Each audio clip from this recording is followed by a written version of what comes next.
Hi, everyone. Welcome to this YA thriller panel, which is such a dream come true. I've only recently, really sunk into my YA thriller headspace. I think before I was really scared, but now I'm truly thriving in that in that genre. So it's been really fun to kind of get together some of my favorite thriller authors. So I'm really excited. Thank you to everyone for humoring me with this idea. And I'm going to do just a quick intro about myself, and then I will let the authors introduce themselves, and then we will go on with the questions that I have. If anyone has any questions, please put them in the chat, and I will try to, keep on top of that. If you didn't know who I am, my name is Lily. I am the moderator for this panel, and I'm just kind of like the person behind Utopia State of Mind on the internet. So, Allison, do you want to start the author intros? Yes, I immediately panicked and forgot how to unmute myself. Hi, I'm Allison Ames. I wrote It Looks Like Us, which looks like this. It is about a group of teens that go on a volunteer science expedition to the Antarctic to see if microplastic pollution has made it all the way into the permafrost, and they find a monster.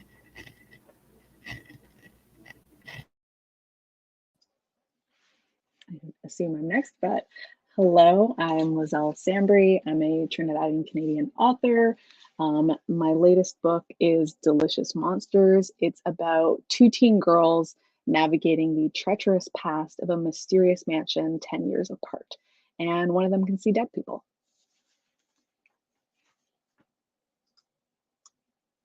Okay, I think it's me. I am Kit Frick. I'm joining you today from Pittsburgh, Pennsylvania. I am the author of 5 YA thrillers.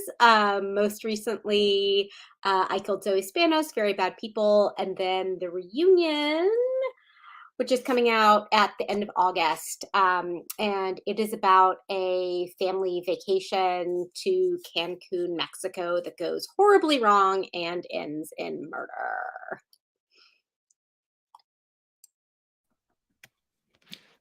Hi, I am Rebecca Barrow. I'm coming to you from England, Norwich, if anyone knows it. I've written a couple thrillers now. So I wrote Bad Things Happen Here that came out last year. Yeah. It's about a girl who lives on this beautiful, perfect island that happens to be cursed by the deaths of a lot of young women.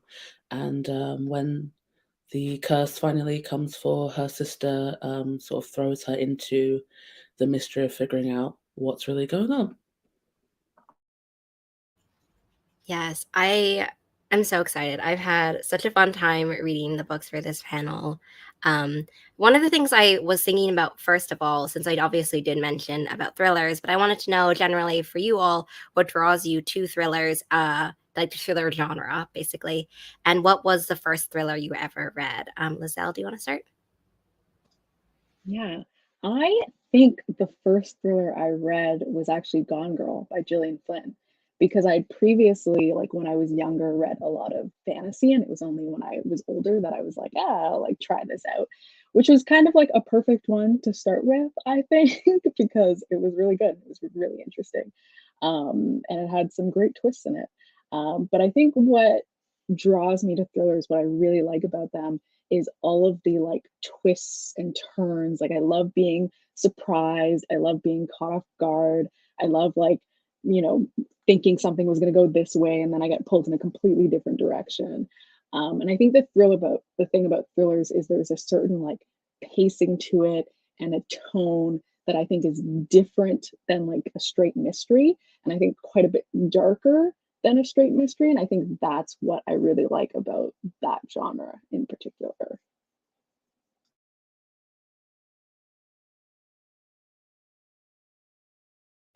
I absolutely think the pacing for sure is it's very hard to think about other stuff and be worried about other stuff when you're consuming a thriller because you're just like really hanging in there for a ride. I think I read Sharp Objects by Gillian Flynn, also very early. So I feel like that's one of my first conscious memories. I hope you cannot hear the sound of my dog chewing on my cat right now, and I'm sorry if you can. Oh, poor kitty. She does it to herself. She invites it, but then she just yells. But Dean Koontz has a couple, which I read when I was like far too young, but there's one of them that's literally called Velocity, and the whole thing is just like start to finish, wall to wall, like the number of terrible things that just keeps happening and escalating. And I do find that like it's much harder to put that book down. It's much harder to walk away and do something else. And I like being able to be so immersed in something like that that you need to do it all in one sitting.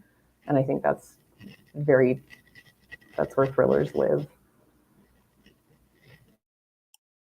I think that the first thrillers I read were probably Daphne du Maurier's Rebecca and some of John Grisham's earliest novels, all of which I read when I was a kid. I really liked, I remember The Client and The Pelican Brief. Like, I think I was in junior high, maybe, when I read those books. And then the first young adult thriller that I read, I think, was We Were Liars, which I read pretty soon after it came out when I was just starting to dip my toe into reading YA and then like before I was writing it. Um, I've always been drawn to mysteries, I think because I've always really liked puzzles and games, and so there's something like I really love rom-coms also, and they sort of feel like they scratch the same itch for me, maybe somewhat ironically since they're quite different genre-wise, but they're both sort of escape type genres where you can escape into romance or escape into darkness and yeah, I think that's what got me sucked in as a reader and then as a writer of thrillers as well. Yeah, I think like what you said about puzzles, because I love puzzle games. Like, I don't know, there's something about, and that's like, it's essentially what a thriller or a mystery is. It's just figuring out the different puzzle pieces. I think maybe my first were like, um, I guess they're kind of thrill like Janet Ivanovich, the Stephanie Plum books. Like I read those again, like way too young. Like, my mom was reading them. My mom went to, like, university and was doing, like, crime fiction or something, so then she just had them, and then there was no rules on reading in our house. So, when I was like, "I'm gonna read this," she's like, "Okay, sure," and, like, I think people remember those books for being, like, really fun. The first couple are very dark, like, there's some real dark stuff happening, so I think that really got me hooked, and maybe the first YA one I read was I was really thinking about it. Maybe it was like Dangerous Girls by Abigail Haas, which is so good. And I think like criminally not underrated because everybody who's read it loves it. But like it's not enough people have read it and more people should be reading it right now because it really holds up. It's so Hard agree. That book is so good. And right, it's not underrated in that like no one's heard of it, but it just did not become the smash bestseller that it deserved to be. you know It's what? I'm gonna get on TikTok. I'm gonna make that a TikTok hit because if there's any book that deserves it, except for mine, because if anyone wants to get on and make mine a hit, that would be great. But like everyone should be reading Dangerous Girls. It's so good and like it's relentless. And you get to the end and I mean no spoilers, but you're like, oh, okay. Like I guess I don't know. I don't know what to do with myself now. That's how I felt anyway. I'm definitely putting that on my list. Did you read Female of the Species? Because I feel like that one was, when you said yeah. relentless, I was like Put that on my list. running a marathon. That one, okay, yes, we're making lists. I like this. Yeah, I definitely agree. I think that there's something, I love the puzzle aspect for sure, but I also love how, for some reason, I guess for me in thrillers, it's like the last 40 to 30% is just one sitting, right? That's always how it is. And it's something that I don't really get in mystery. I'm not sure why, but like for thriller specifically, I feel like that's when I'm just like unreachable by anyone, basically. Something that I wanted to ask about, because I think that is a big theme in thrillers, maybe also mysteries, but at least for thrillers, which is unreliability, specifically of narrators and like emotions, memories, feelings, all of those kinds of things. And also secrets. So the secrets we keep also from people, but also from ourselves. That's what I really love, like a good secret that no one, as a reader, you don't see coming because the main character is so thoroughly hidden it from themselves. So I wanted to ask you all, how do you approach the theme of unreliability in your thrillers, and what does that theme mean to your main character of this specific book? So Kit, do you want to start? Sure. So for the reunion, I'm trying to think, is anyone unreliable? I don't know that. So there are 4 points of view in the reunion. There are 4 teenagers on this family vacation, and they are each point of view characters. And I would not call any of them unreliable specifically. However, they are all keeping secrets that are for part of the story withheld from the reader. So I think that's within like the unreliable universe. Like those two things go together: secret keeping and unreliability.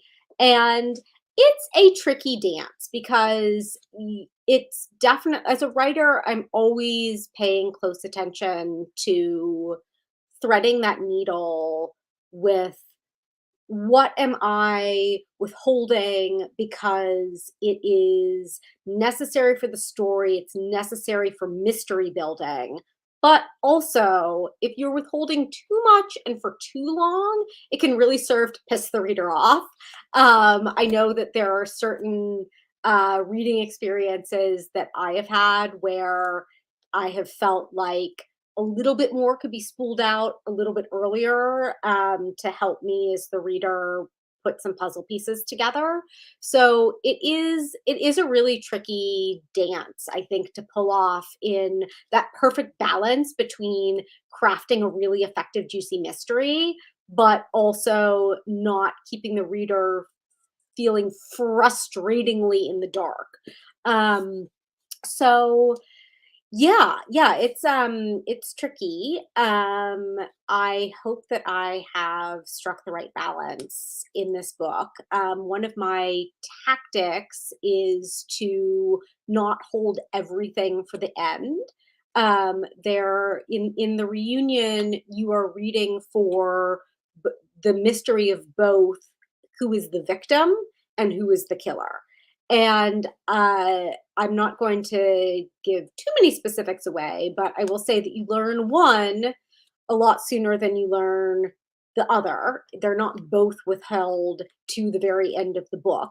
And then there are also mini mysteries that are secrets each character are keeping, and those get sort of different amounts of tension and different play throughout. So yeah, it has a lot to do, I think, with pacing and being very intentional with what secrets are revealed when, and what you are misdirecting the reader toward, and what you want the reader to catch on to like a beat before your characters catch on to it. And it's fun. It's a lot of fun to develop this, and it's hard work to get it right, but it's one of my favorite aspects of this type of writing, is playing that game.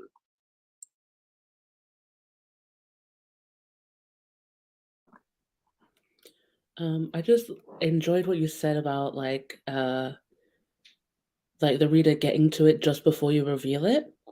Like I find that to be like I swear I am talking about unreliability, but I love doing like you know when people say like, "Oh, I could see the twist coming," or like, "I figured it out," and I'm like, "Isn't that fun though?" Like, don't you sometimes want that? Don't you want to know like, "Okay, I think this is what happened." Like, is that what it is? And then sometimes you're so wrong about like whatever the secret was or what the twist is going to be.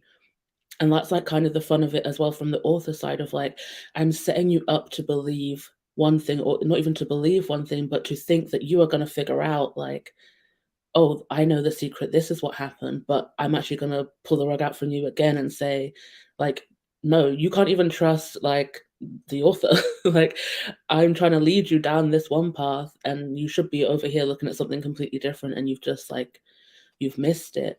And I really like part of the reason that I like thrillers and mysteries is because I feel like we as like humans are inherently unreliable. Like our memories are so, we put so much weight like in terms of like crime in the like justice and world and things like, an eyewitness testimony and like your recollection of events, and I think we in ourselves think often like, well, I remember that this event happened this way and that's how I remember it, so that's how it was. When another person remembers it differently, and to them that's how it was. And you can both be like partly correct, and you can both be like completely wrong, but we put so much on like, I saw this person do that and therefore like that is what happened. And I really like to kind of play with that because like we are so like flawed in those areas, like, you know I mean, have we all been like kind of keeping up with the Alice Sebold story, like, with her, I guess she misidentified. Well, there's a lot more that went into it than just her, the justice system being broken, etc. Um, but she's built a career on essentially this story of this horrific attack that she went through, but the person who was in prison for it was not the person who carried out the crime. Um, like that's such a huge weight to bear that because of what you said, somebody else like lost some of their life. I just think that's really like it's so interesting to look at that and to like work that into stories and yeah.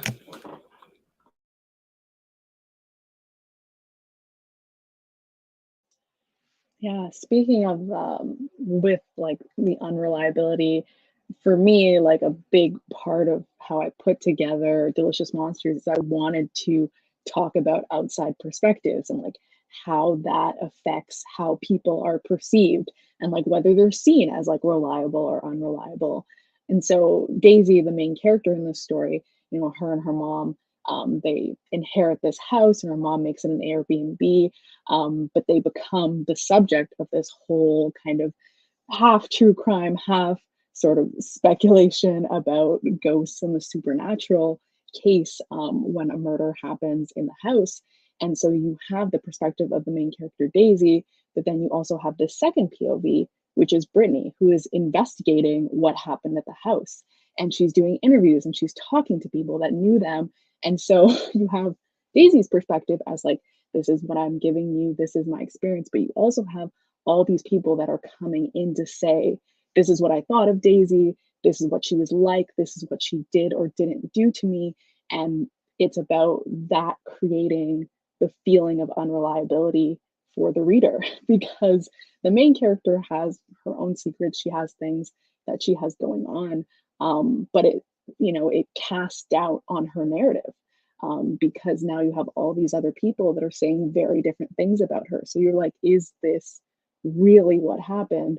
Or is Daisy telling you know, a certain side of events, which I think is an interesting thing to play with of like, it's like what Rebecca was saying about that eyewitness testimony, like what you are experiencing as a person isn't perfect truth.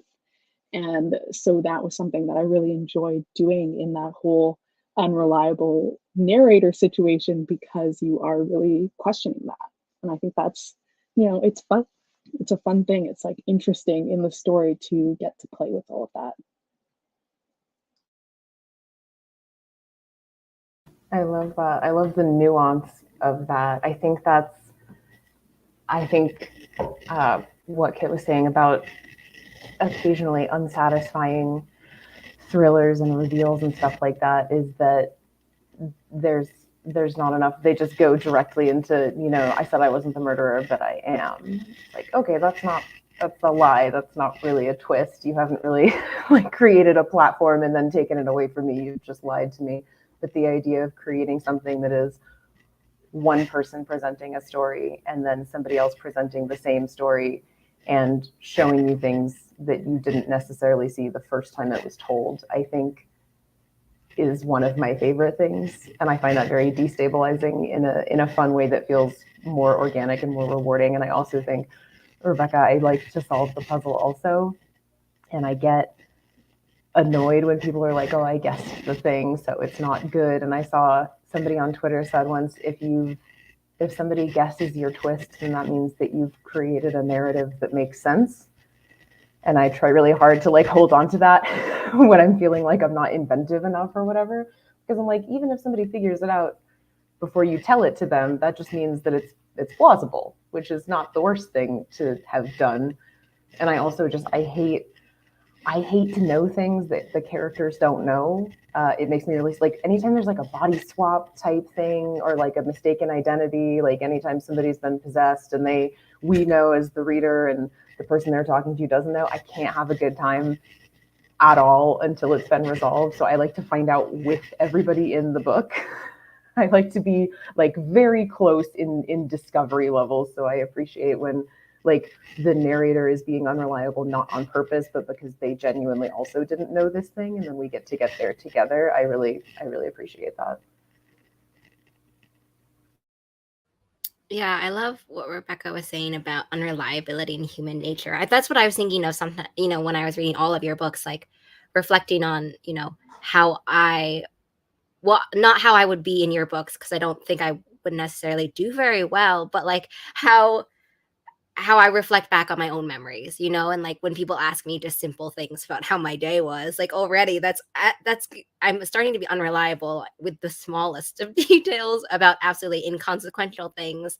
But yeah, that stake of like, a moment passing where it's just a moment, but then it turns into something more when you have to go back and like those things that you miss. But that's what some of the things I really love about thrillers in all of your books. I have a few questions that are pairing some of the themes and like some things that I saw in multiple books. So I want to ask some of those to like delve into some nitty gritty stuff. So what I loved about in the reunion and Bad Things Have Been Here, one of the things was that both of your books really deal with family themes and like family characters, family side characters, and also the motivations for each of them, right? And also like I also loved there's this idea I feel like that people think that they know their family really well and like they know all their secrets and all their stuff, when in reality that can be very, very far from the truth. So I wanted to ask both of you, how did you approach creating the family side characters, and did you always know like about all of the side characters from the beginning, or did like some of them pop in, and then how did they develop throughout the drafting process? So Rebecca, do you want to start? So I always have such a long answer to this because the version of the book that exists now, like when I first wrote it, it was like flipped almost. So in the book now, like Luca has lived on this island her whole life with her family and her sister, etc., etc. Like in early versions, she was the new girl that moved to this place, and she didn't even have a sister or any of this stuff. So like I ended up like flipping it, and then like I was like, well, now she has this sister, and that's like, oh, she never had a sister. Like before, she was just an only child, and now it opens up like a different kind of like I feel like a sibling relationship is so like its own thing because they can be. I don't actually have a sister. I just have like a much older brother, but like, the way that they are like your best friend, but also sometimes like a complete stranger, and you know so much about them, but you also know so little about them. Like, you might not talk to them for like just long stretches of time, but then when you get back together, you just revert back to like your childhood selves. And like, we do stupid things like does anyone else do that? Like, do you sit in the same seats in the car? Like if your whole family's in the car, you're like, I'm going in my seat. This is because that's where I've always sat. Like I'm a child. For Luca, she has this sister who I think that she thinks they're very close, and they are very close, but she does have her own secrets, her sister Whitney.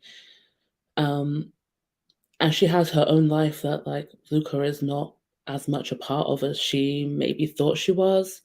Um, I just think it's like family dynamics are really interesting to play with. Um, you have like this sister who I guess I don't think it's a spoiler to say she dies. I'm pretty sure it's in the back copy. I don't I don't remember, but I think it is. Um, but to have that relationship then like cut off, and for Luca to realize, as she does throughout the book, of like, oh, like none of like this is it now. Like every day that I'm living now is a day I'm living without her, and then like I get a day older every day, and she stays the same age, and like as she's also going through like this romance in the book, and like discovering herself sort of, and starting to think like I'm never gonna, like, if I get married one day, my sister won't be there. So sorry, my alarm just went off. If I get married, she won't be there, all this other stuff, but at the same time also discovering these secrets that she held, that it's like changing the relationship, but there's no way to change it back because the other person is gone. And so she can only like try and unravel it by herself and put the pieces together, and like she has to reform this relationship, um like just entirely on her own. And I love to play with like family dynamics. My next book is very mommy issues, I would say. So yeah.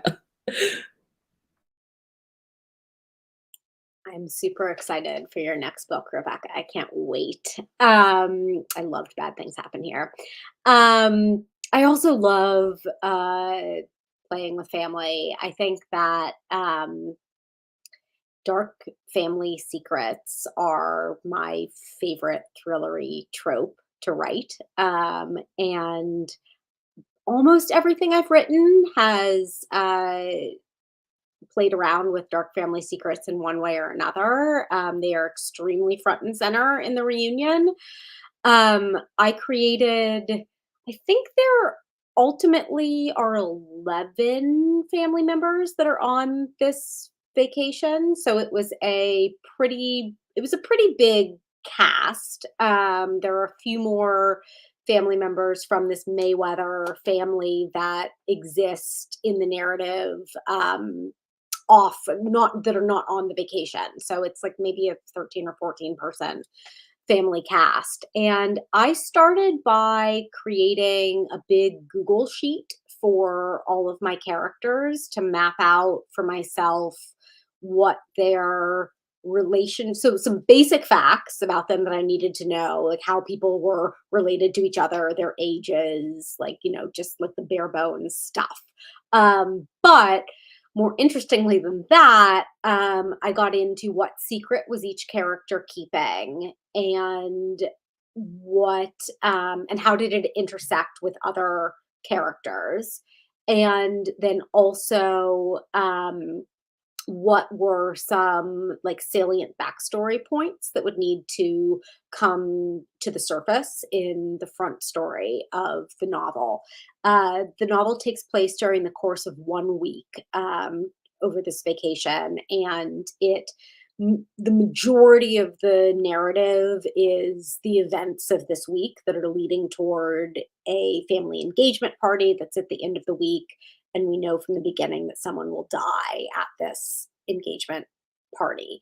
And there are short passages from the book, like interstitial chapters that flash forward a week until after the engagement party has happened. So that's how the book is structured. And I really used this map that I created for myself of who all these characters were and who they were to each other and what secrets were they keeping from each other and why, as my basis for then plotting the book.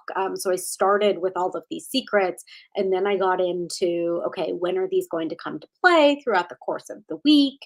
And what do we need to see happen in terms of characters interacting with one another to create the most tension and to bring these things to the surface? And so that was really the characters and their secrets were the driving force for coming up with the plot for the book. And once I knew that I was working within this week long structure, that really all came together. So yeah, love working with family dynamics and dark family secrets. It is my jam. Yeah, I definitely love there's something because it's not only a thriller, but I agree with what Rebecca was saying. There's something like so e enticing or, like, enthralling about having seen someone say, "Okay, this is the illusion I have of this person," and then watching it just break down, like, just crumble apart into pieces. It just makes it feel, like, really real and true to our own lives, I guess. By the way, just another reminder, if anyone has any questions, please drop them in the chat. Um, the next question I want to ask is about the setting of both It Looks Like Us and Delicious Monsters. I think one of the things that I loved about both of those books is how like deeply those settings become almost like other characters, you know, that like they really become something very immersive and it takes on some of the thriller aspects as well. So I'd love to know from both of you, how did you create the setting and can you talk about the inspiration for the setting? Allison, do you want to start?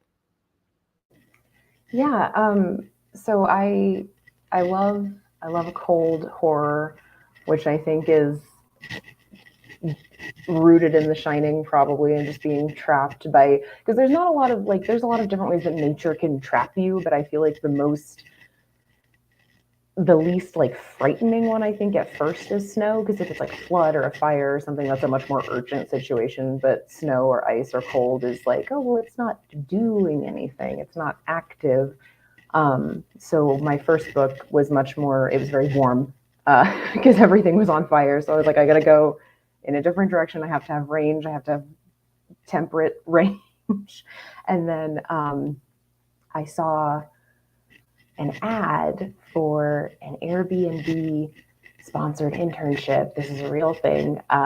And they were like, you can pay us to apply to go to Antarctica and see if microplastics have made it there. And I was like, interesting, because I had been trying to figure out like, how can I get a group of people to somewhere cold and get them stuck there? And then that just sort of got dropped in my lap. And I was like, well, why would a corporation want to send teenagers to the ends of the earth to do science? And so that all kind of made the wheels turn in a very specific way. But I do actually love Antarctica. Just conceptually, I would love to go there and see it and be there. And I have always kind of been very enamored of the poles of the earth. And like Shackleton is one of the all-time great books. I was recommended the audiobook recently, which I still have to read, but it's apparently very dramatic, and I'm very invested in reading that. But I think people at their extremes, at kind of the extreme points of the earth, are very intriguing to me. And so to take somebody who thinks that they're going to be safe there, like not even going there as an explorer or like striking out, they're like, oh, we're going to do like homework basically. And then to still have that same element of like, yes, it's been tamed as much as something can be, but it still will kill you, and it's not the only thing there that will kill you. So I had a lot of fun with it, and I would like to go there, and hopefully they'll let me go there someday. Hopefully I didn't like upset anyone by being like, there's a monster there.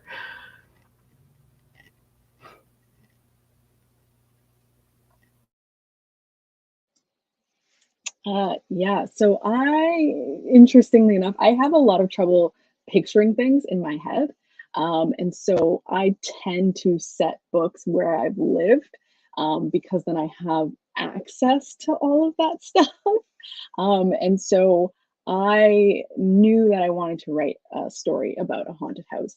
And so my next question for myself was, where am I going to put this? And I had just before lived in Timmins, where I live again now, but I took a brief go back to Toronto and come back. And during that time, I was kind of like, where am I gonna put this? And I was like, I want like an appropriate setting.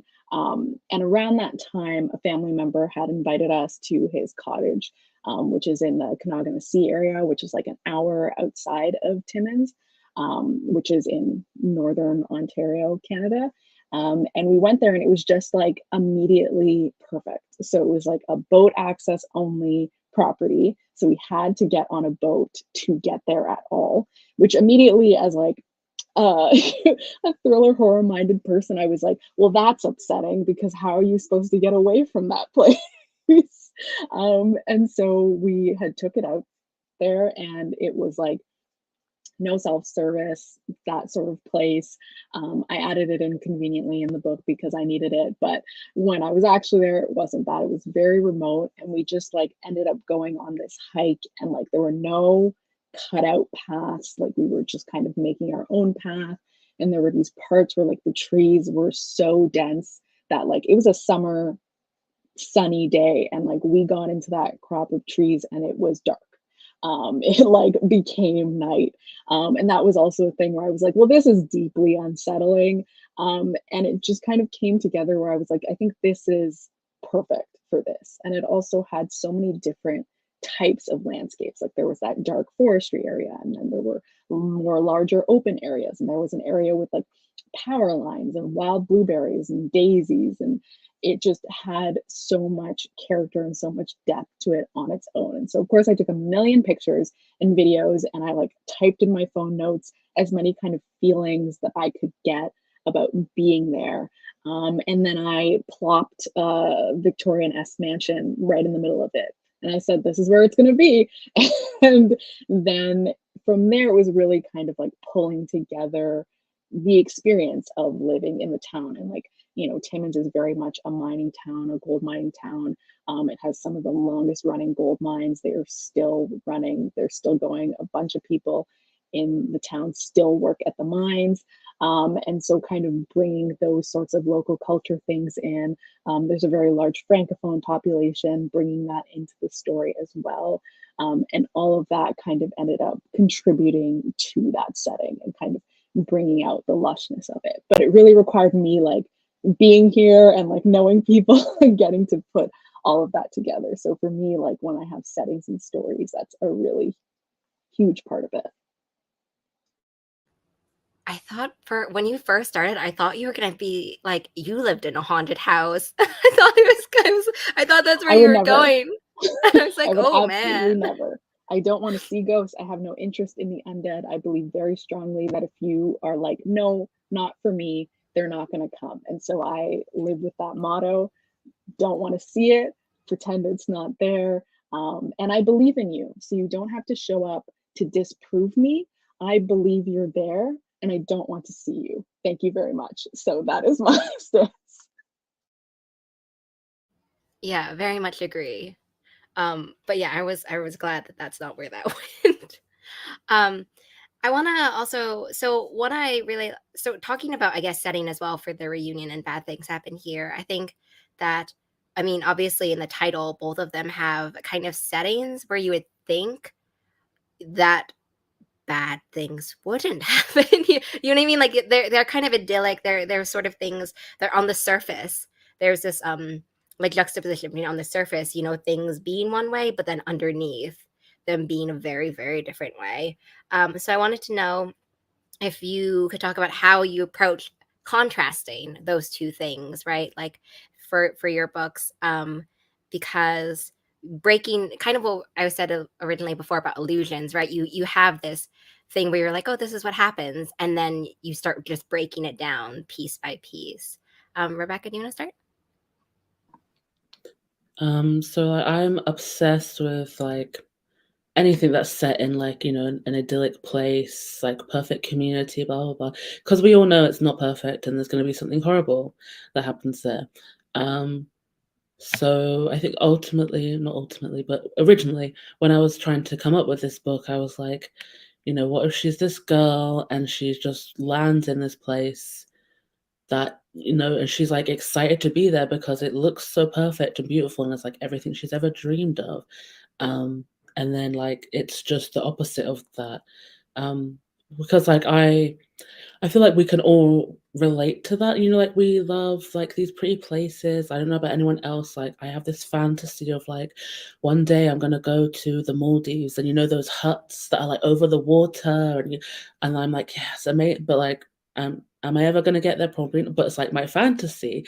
And because you're like, it's perfect, it's beautiful, like the crystal clear waters and the white sand and everything. And then like, so if you take that and then go, by the way, though, like the price that we pay for that is that like every few years or so, somebody like violently kills somebody else on this island and we like kind of do nothing about it. Like, so it was like it's kind of a blunt, there's no like, it's not even really hidden. It's not like, oh, if you look in the right place, you'll find like the darkness of it's kind of like it's known, and I guess they don't talk about it as much.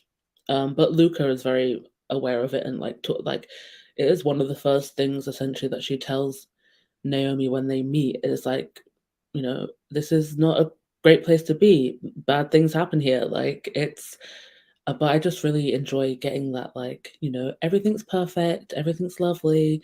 A couple of murders, but maybe some bad police, but don't worry about it. Like, I love it. I share that fantasy with you, Rebecca. I really want to go stay in that thatched hut with the beautiful crystal blue waters, and like maybe no murders will happen on our vacation. Let's do it. Um, yes, I mean, I'm similarly obsessed with the darkness behind the curtain of the idyllic setting. It's one of my like dark family secrets and darkness in a idyllic setting. They are my favorite thrillery things to write. I guess my three most recent books, I Killed Zoe Spanos, which is set in a fictional Hamptons community in a very wealthy uh, town on Long Island, and Very Bad People, which is set at a Catskills, upstate New York boarding school, and now The Reunion, which is set at this posh resort in Cancun. They're all books that they're set at the type of place that not everyone has immediate access to. It's a little bit of an invitation for the reader into this intriguing, wealthy setting. And then it is a peek behind the curtain to the rot at the core. The Reunion is slightly different in that the rot at the core is really this family and not the setting itself. I think that the setting is a really fun backdrop for the events that unspool this week, but the darkness at the core is really within the family members. And probably if it wasn't going to come out on this family vacation, it would have sooner or later come out somewhere else. But yeah, really, really love a darkness in the idyllic setting book. So fun to write. Yeah, and I don't think this is a spoiler if I say about the reunion. I also loved how, because you had mentioned that there's some of those inter that word. There are some chapter bit thingies that are in Interstitial the ones, yeah. yeah. I was like something. There are some that are set, in the future for the characters, and I loved how it was just like, oh, this bad thing may have happened, but like here you can go to the pool instead at the at the end of these, like these essentially kind of like news snippets. I thought that was really fun. Yes, the first three, I believe, of those interstitial chapters, they're all in the form of memos that are written from the resort management to the guests. And in each one, you get a little bit more information about the crime and the state of the investigation.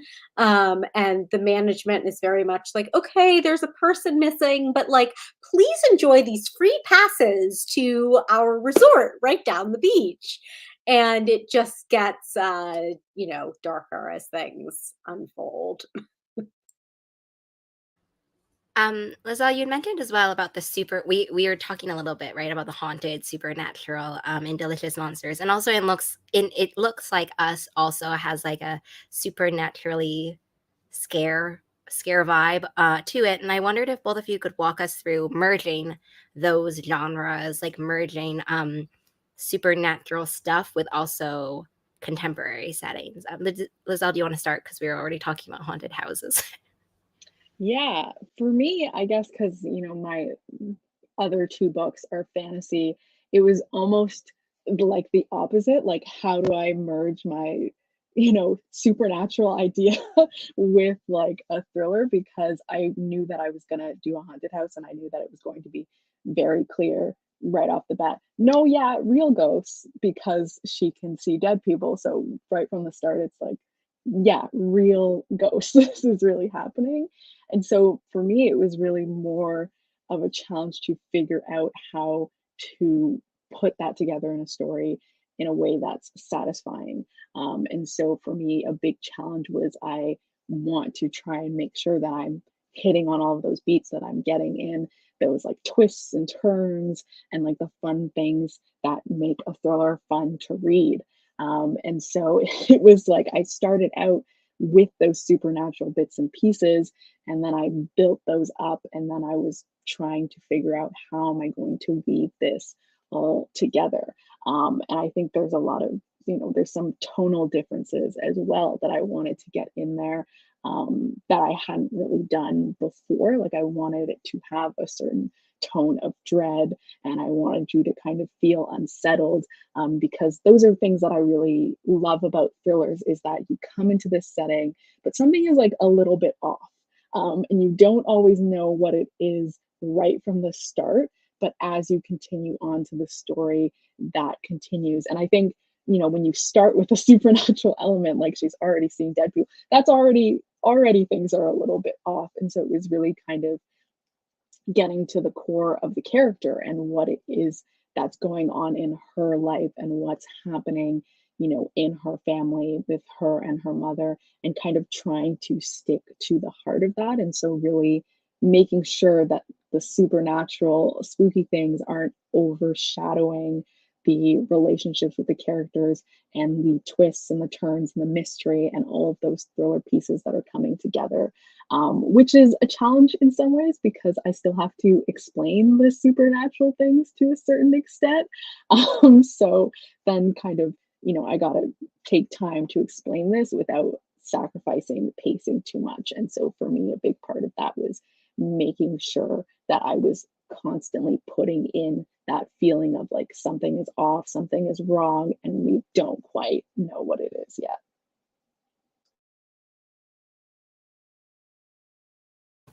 I absolutely agree. And I also am never not going to be thinking about just, I believe in you. You don't have to, you don't have to show yourself to me. I'm with you. I think I wanted this one to be, because my first book was more kind of in the strictly supernatural area where there wasn't a lot of physical manifestation of stuff, or if there was, it wasn't like, I find it scarier to not be able to see the monster usually. So this one I was like, we're going to see it, and it's going to have to, oh, it's going to be horrifying. Uh, there he is. He's a monster. Kitty. That's Kip. He's decided to be here. He's shedding and drooling, so he's having a good time. But I think the thing that helped with the monster was just it's a different form of being scared, because like hearing something that you can't explain or seeing something that you can't explain versus seeing something that you still can't explain but that is definitely tangibly real in front of you, I think it's just a different type of fear, because at least once the monster has like come out into the open, it's in the open and you can see it and potentially figure out how to deal with it, versus like haunted house, dark corner, you're just hearing a door open in the distance and you're like, I'm not going to go towards that door, therefore I don't know how to deal with whatever's coming out of it, but maybe I won't have to. So for the monster, I was trying to work it in such a way, because it takes the forms of the people that it consumes. So for the first couple of times that you see it, it just looks like a person, and then as it starts to kind of disintegrate and lose its hold on the forms, it becomes more monstrous. And so I was trying to keep it in a realm of like still being biologically technically possible, like the quote about like sufficiently advanced science is indistinguishable from magic. I was like, all right, listen, I don't know how it can turn into a person, but I'm telling you that it can. So let's just let that happen. But it is real. So that kind of gave me more room because I don't know, I feel like you have to explain less when it's a physical monster. Like I feel like I had a much harder time being like, well, the reason that there's a ghostly chill in the air is because of the hauntings and the horrors. But if it's just like, here's a monster in front of you, there's much less digging that you have to do. So I went much more like literal in this one. So it was easier to merge, I think, with kind of the day-to-day reality of like, I'm a teen and I'm cold and it sucks here. Like the monster of Frostbite. Yeah, that was one of the things I loved about the monster, and It Looks Like Us too. Like it reminded me also of like this Doctor Who. Um, I wouldn't say villain, but like also creature, monster, supernatural one. I'll try to find it and like send you what I mean later, because otherwise it just sound like I'm pulling something out of nothing. Um, I have a few I don't know what they're called, maybe like lightning round questions. I love titles. I also love when the first instances when they come up in books. Like I almost want to just like highlight them all. I think it's so fascinating to think about, when you drop them and stuff. So I'd love to know if you could all tell me, the story behind your title. If it was always that title. Kit, do you want to start? Yes, sure. I have to first tell the story they love telling about very bad people before I jump to the reunion. I'll make it really quick because it is specific to Rebecca Barrow and Bad Things Happen Here, because the original title for that book was Bad Things Happen. And we have the same, we're published by the same imprint, McElderry Books. And Rebecca got there first.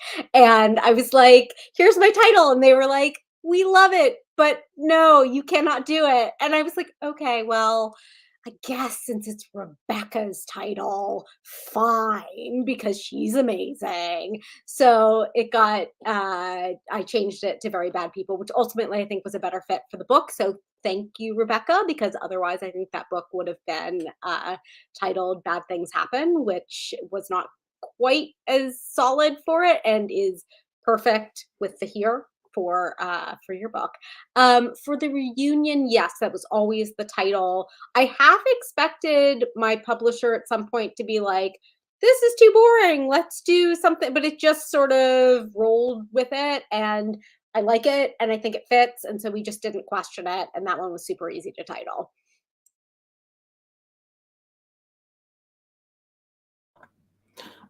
Yeah, I love that story. It makes me laugh because I just remember when Kit emailed me afterward, because I think it wasn't. I don't know if it was even announced. It was just like, oh, by the way, my book was going to be called that, but then they were like, we just bought a book that's called that, so no. And I was like, so sorry, because titles are so hard. I hate to think I took somebody else's really good title.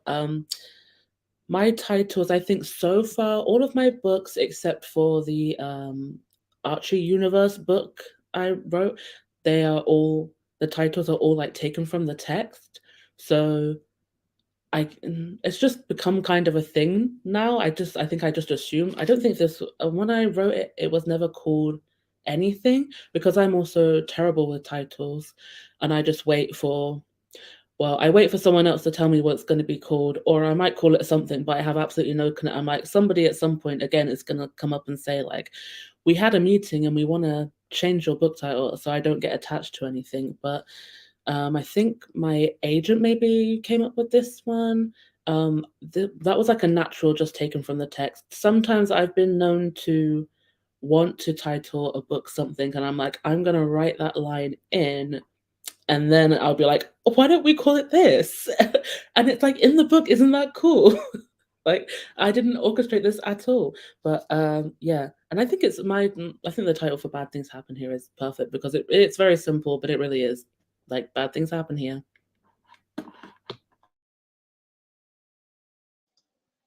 I think that's so funny that you talked about putting it in the book because Delicious Monsters was originally, I had named it Butcher Birds. And so I inserted a bunch of stuff about birds to try and make it happen. It's when Which you're is, like, oh yeah, no, like, there's a reason for this. I'm smart. Like, don't you think I'm smart? And they're like, no, like yeah. no. I think it was a little, I think it was a little too like, um, for them. So we ended up changing it. But my lovely editor came up with the title of Delicious Monsters after Deliciosa monstera, which is a plant, and the main character is very, obsessed with plants. And it's like a big part of her, her whole thing because she sees dead people and she doesn't really enjoy it.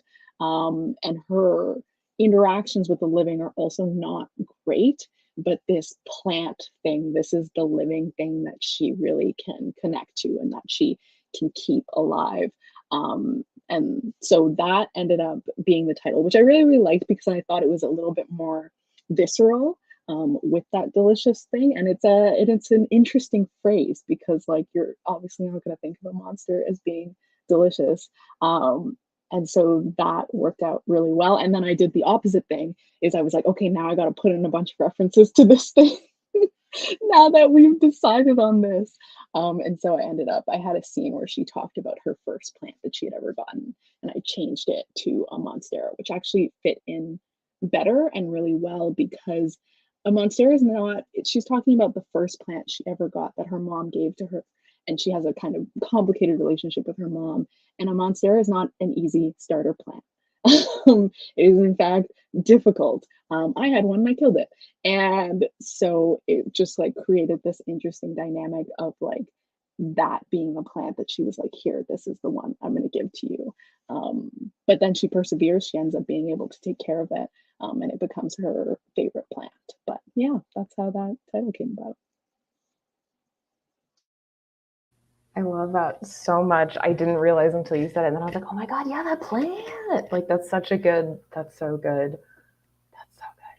I am bad at naming stuff. I am very much like, this is my stuffed fox who is named Fox. This is my dog Fern, who the shelter named Fern. And I was like, great. Like, I'm like, if someone else does it, fine with me. And I've had so luck with naming things, but my like working titles are always either like book where everyone dies. Like it's either like very just telling you what happens, or it's like one word, like just like Arctic snow horror. So I tend to not have enough in my titles for like most, I think, thriller type publishers want you to like, they're like, give us more, scare us, like entice us.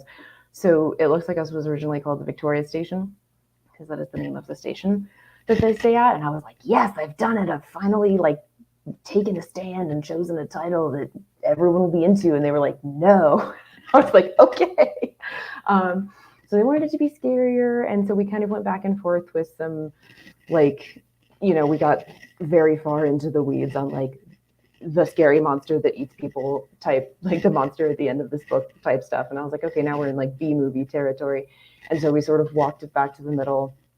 And I was like trying to indicate that there was a group of them and that it was within the group basically. And so then I was like, well, it wears their faces pretty much. So It Looks Like Us. And so that's what we ended up with. And I do like it now. I've settled in and I do think that it's good and I think it's grabby. So I'm not mad that that it got changed, but I do just sort of every time I turn something in, I'm like, this is what I'm calling it. Let me know what it's going to be and we'll go from there. Yeah, I'm also really bad. Oh, sorry, Lizelle. Oh no, I was just gonna say I frequently wish I could just call books title and be saved from the whole exercise. And I'm like, I just want to name it title, and then when we all read it, we can all think of something better. Yeah, it's like doing then your you gotta, taxes. I'm like, you yeah, know what you want to call it. Why don't you just tell me what you think it should be called, and then we'll go from there. Like, don't make me invest in this. yeah. Yeah, I was just gonna commiserate. I'm also really bad with naming things and titles. I think that um I think all of my Sims may just be named after me, but not because I think that I'm my Sim, just because like I literally don't understand how I'm supposed to think of like a new name for other people. They're just I think they're all like named after me, and I think that I don't even have last names on them. Like it just they just live in their own world, right? Um, thank you all so much for chatting about these fantastic YA thrillers. I've left everyone's book links down below, and also to pre-order the reunion and to enjoy all of these fantastic thrillers for summer. For some reason, for me, I either have to read like rom-com in summer or thriller, right? Like I think is what you were saying earlier, Kit. Like it has to be totally immersive. I have to need to finish it in like basically one setting.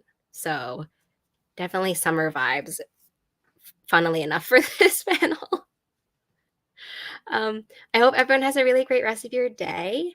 And happy reading, everybody. Yeah. Thank you all for joining us. Thank you, Lily, for Thank you. organizing. Thank Thank you for being you. here.